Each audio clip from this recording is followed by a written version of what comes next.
কিছু আর বাংলাদেশে থাকে না। আমরা কি আজকে ওয়াদা করতে পারি নাহিদ ইসলাম এই 11 আসনে জয়যুক্ত হবে? আজকে সিরাজ মিয়ার মাঠে আমরা ওয়াদা করলাম নাহিদ ইসলামকে জয়যুক্ত করব শাপলা কলি মার্কায়।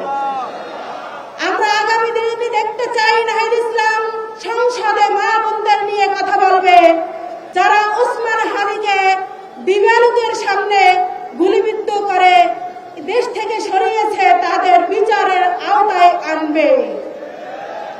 আমরা এটা সবার কাছ থেকে কাম্য করতে চাই।